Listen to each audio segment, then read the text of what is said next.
नमस्कार दोस्तों, धर्म रहस्य चैनल में आप सभी का एक बार फिर से स्वागत है। आज मैं जो प्रश्न लेके उपस्थित हुआ हूँ, यह एक साधिका ने पूछे हैं। तो चाहिए जानते हैं, पहले पढ़ते हैं इन प्रश्नों को और फिर इनके उत्तरों के संबंध में चर्चा। तो प्रश्न इस प्रकार से हैं कि कुछ तामसिक साधनाओं में अक्सर मैंने यह देखा है कि साधक को शक्ति के अनुसार रहना पड़ता है, लेकिन अगर अप्सरा साधना को कोई ऐसी साधिका कर रही हो जो सिंपल रहती हो, सजती धजती ना हो, ऐसी साधिका अगर साधना कर रही हो तो क्या अप्सरा भी साधिका के समान रूप स्वरूप में दर्शन देगी? क्या शक्ति भी साधक के अनुसार आकर दर्शन देती है?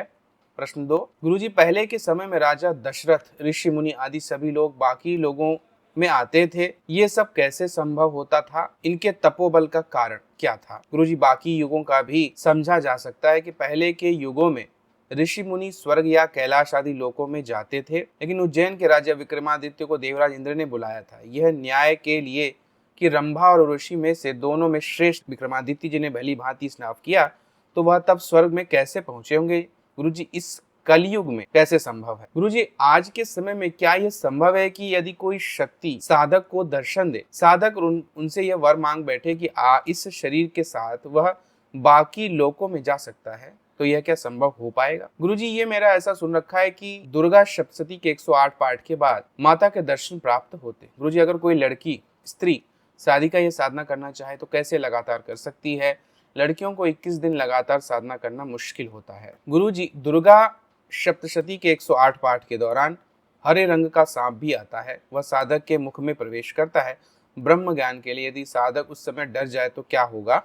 इस साधनाओं के खंडित होने के दुष्परिणाम। गुरुजी, मृत्यु लोक में नौकरी में रिटायरमेंट होता है, क्या ऊपर भी होगा? वरुण देव, इंद्रदेव, अग्निदेव या यमराज? प्रश्न 8, गुरुजी, मेरे एक यूट्यूब वीडियो में मैंने सुना था कि जब पिछले जन्म के कर्म कट जाते हैं तब कुंडलिनी ऊपर उठने लगती है, और यदि पिछले जन्म के कर्म नहीं कटते हैं तो तब ऊर्जा उन कर्मों को नष्ट करती है, उसके बाद ही कुंडलिनी ऊर्जा ऊपर उठती है। क्या यह सब सच है? आपका इसके बारे में क्या विचार है? गुरुजी, मेरा बड़ा इंसान नींद में दांत पीसता हो, इसका क्या कारण? यह भी हो सकता है कि किसी की आदत हो, इससे छुटकारा कैसे प्राप्त हो? कोई दवाई असर भी ना कर। प्रश्न 10, फिटकरी से एंटी स्केर्स खत्म होते हैं क्या? गुरुजी, फिटकरी और मुल्तानी मिट्टी कृपया बताएं। गुरुजी, क्योंकि लोग महंगे महंगे क्रीम का प्रयोग करते हैं और खुद का पैसा और समय दोनों के दोनों ही बर्बाद किया। तो ये हैं आज के कुछ प्रश्न। चलिए पहले प्रश्न शुरू करते हैं। इन्होंने पूछा है, तामसिक साधनाओं में अक्सर मैंने यह देखा है कि साधक को शक्ति के अनुसार ही रहना पड़ता है, लेकिन अप्सरा साधना में कोई साधिका जैसे रह रही हो,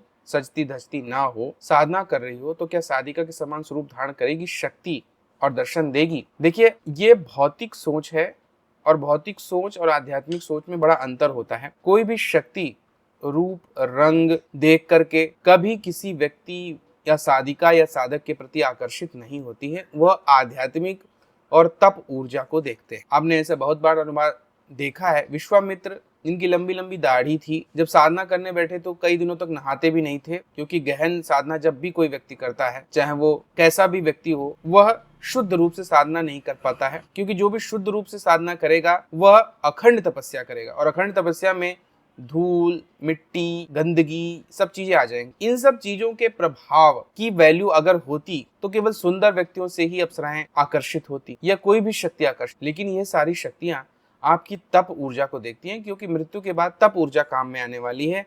आपका जो सूक्ष्म शरीर है, उसके आगे जो आपकी तप ऊर्जा जुड़ी हुई होगी, उसका जो आवरण बना हुआ होगा, उस आवरण की ऊर्जा, शक्ति, सामर्थ्य को देख करके ही आपकी जो गति है वो ऊंची या नीची होती। इसलिए इस बात से कोई फर्क नहीं पड़ता है कि आप कैसा व्यवहार करते हैं। बात इतनी सी है कि क्या आपने उस साधना के द्वारा उस शक्ति को सिद्ध कर लिया है, और अगर वो सिद्ध हो जाती है तो साधक जैसे चाहे वैसे रहे, साधिका शक्ति भी या उससे जुड़ी शक्ति भी वैसे ही उसके साथ रहने लगती है, वैसे ही स्वरूप में उसको स्वीकार करती है। इन बातों से कोई फर्क नहीं पड़ता कि वो सजती है या धजती है या नहीं है करती है, इन बातों का कोई भी महत्व नहीं होता है। अगला प्रश्न है, गुरुजी, पहले के समय में राजा दशरथ, ऋषि मुनि आदि सभी लोग बाकी लोकों में आते जाते थे, तब यह कैसे संभव होता था? देखिए, उस वक्त भी तपस्या की ऊर्जा के कारण, अच्छे गुरुओं के माध्यम से, बड़ी बड़ी साधनाओं के कारण, सिद्ध हो जाने के वजह से इनके अंदर इतना प्रभाव हो जाता था कि यह लोग अपने शरीर, हालांकि कभी भी ये वर्णन नहीं दिया गया है, लेकिन स्पष्ट रूप से जान लीजिए कि साक्षात शरीर के साथ कोई भी नहीं स्वर्ग जा सकता है। जब भी जाते हैं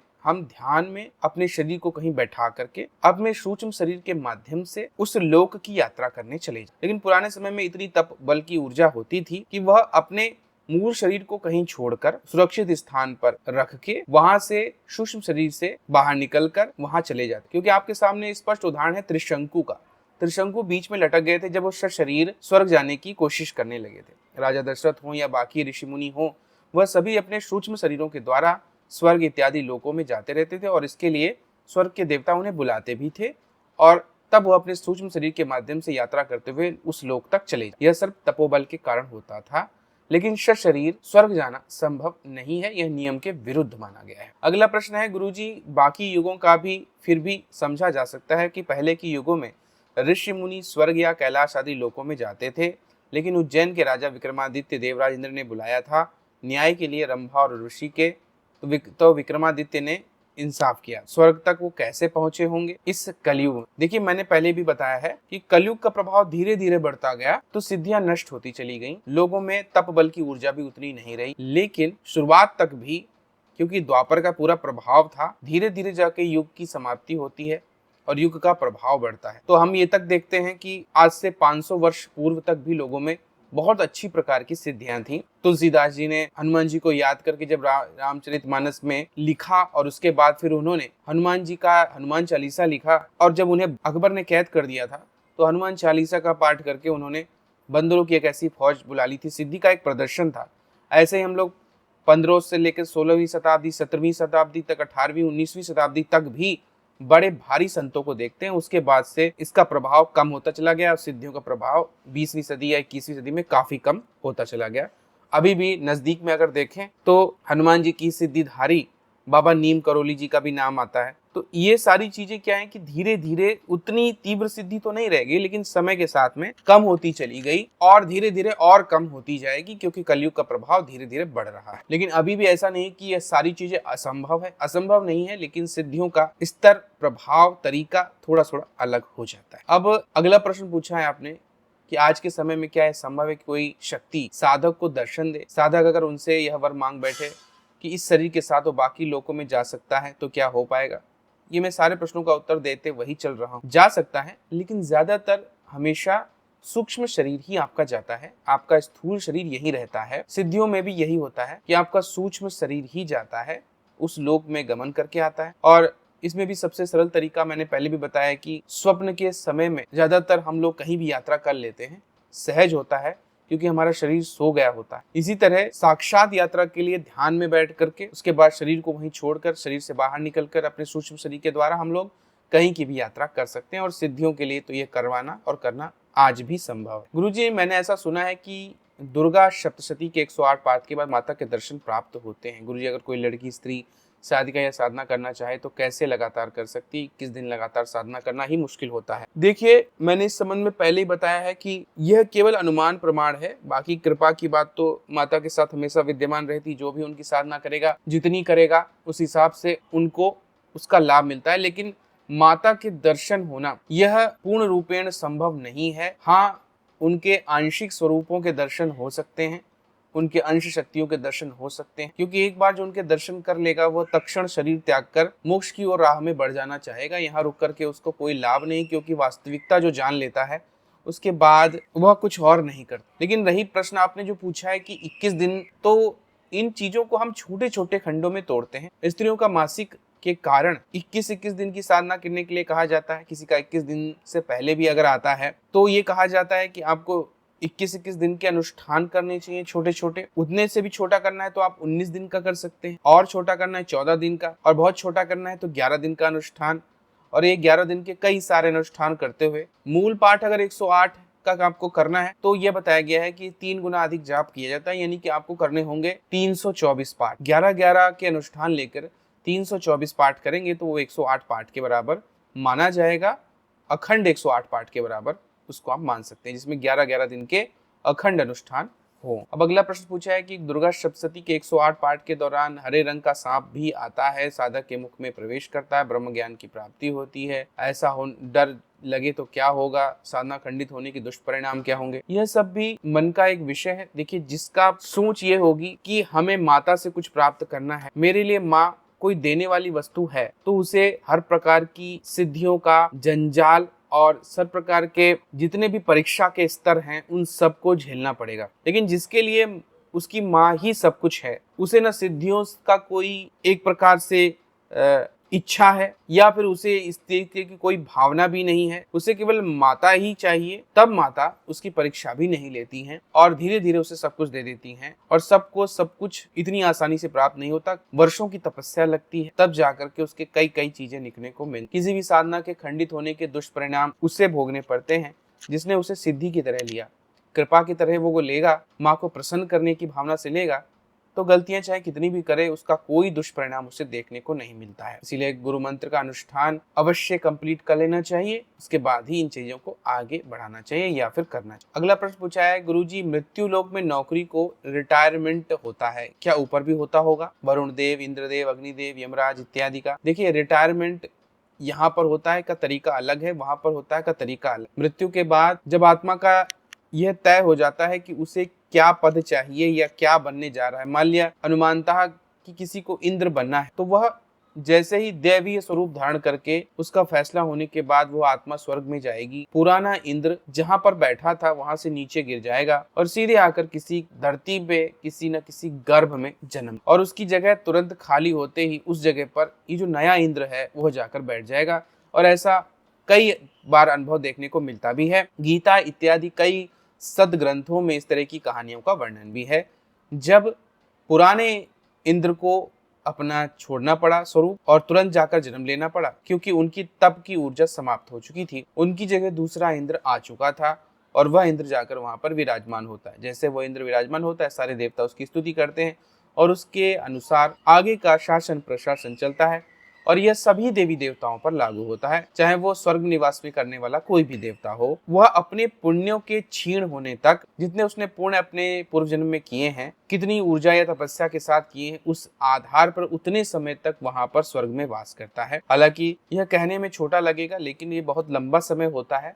जैसे हमारी धरती पर आप यह मान के चलें कि 100 वर्ष आयु है, वहां पर 10,000 वर्ष, 1,00,000 वर्ष इत्यादि की आयु माननी चाहिए, तब जाकर के कोई दूसरा पद बदलता है। यानी कि जो आत्मा है, जो वरुण देव के रूप में हो या अग्निदेव के रूप में हो या यमराज के रूप में हो, वह तब तक अपना कार्य कर रही है, उसके पुण्य क्षीण हो जाते हैं, उसे पता हो जाता है।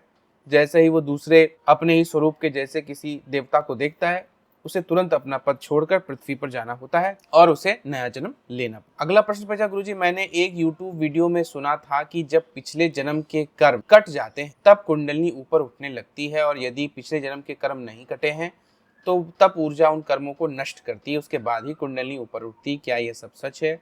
आपका क्या विचार? देखिए, एक तरह से यह बात सत्य भी है और एक तरह से यह बात असत्य भी है, क्योंकि कुंडलिनी ऊर्जा का जो मूल उद्देश्य है वो पापों को नष्ट करना है। वह खुद एक ऊर्जा है और वह ऊर्जा पूर्व जन्मों के पापों को चक्रों के माध्यम से, विभिन्न केंद्रों, विभिन्न नाड़ियों के माध्यम से नष्ट करती हुई आगे बढ़ती है। पूरी तरह जो सर्व कर्म नष्ट हो जाते हैं तब वो सहस्त्रार तक पहुंच पाती, और अगर पूरी तरह से कर्म नष्ट नहीं हुए हैं, पाप नष्ट नहीं हुए हैं, तो वो सहस्त्रार तक को नहीं जाती है, किसी न किसी चक्र में जा करके वहां तक के चक्र को शुद्ध करती है और उतनी ऊर्जा तक सीमित रहे। तो ये दोनों ही बातें हैं। कुंडलिनी ऊर्जा ऊपर भी जाती है, फिर नीचे आती है, फिर ऊपर जाती है, फिर नीचे आती है। ये एक प्रवाह की तरह है, नदी की तरह है जो बहती है और एक गंतव्य तक पहुंचती है। साधना के दौरान, चाहे वो गुरु मंत्र की साधना हो रही हो या किसी सिद्धि की साधना हो रही हो, और कुंडलिनी शक्ति ही माता पराशक्ति का स्वरूप शरीर के अंदर विद्यमान है, उनकी ऊर्जा के रूप में कुंडलिनी ही वास करती है। और यही जो है अंतिम लक्ष्य और, यानी कि आपके सभी सातों चक्रों को, चाहे वो मूलाधार हो, स्वाधिष्ठान हो, मणिपुर हो, अनाहत हो, विशुद्धि हो, आज्ञा चक्र हो या सहस्त्रार को भेद करके मूल तत्व परमात्मा माता पराशक्ति में विलीनीकरण की बात हो, ये सारी चीजें वो करती है जहां तक जा पाती है। इसके अलावा ये तो हो गई सीधी सीधी बात, पर वास्तव में कुंडली का प्रवाह इस तरह से होता है कि हमारे शरीर की 72,000 नाड़ियां, हर एक नाड़ी को वो शुद्ध करती हुई चलती है, और इन 72,000 नाड़ियों में हर 72,000 जितने भी गोपनीय से गोपनीय जन्मों के पाप इकट्ठा हुए हैं, वो एक एक नाड़ी को शुद्ध करती हुई जाती है। लेकिन मूल रूप से हम सातों चक्रों को देखते हैं, पर वह शुद्धिकरण की अगर प्रक्रिया की बात की जाए तो पूरे 72,000 नाड़ियों को वो शुद्ध। अब अगला प्रश्न पूछा है गुरुजी, कोई बड़ा इंसान नींद में दांत पीसता हो, इसका क्या कारण है?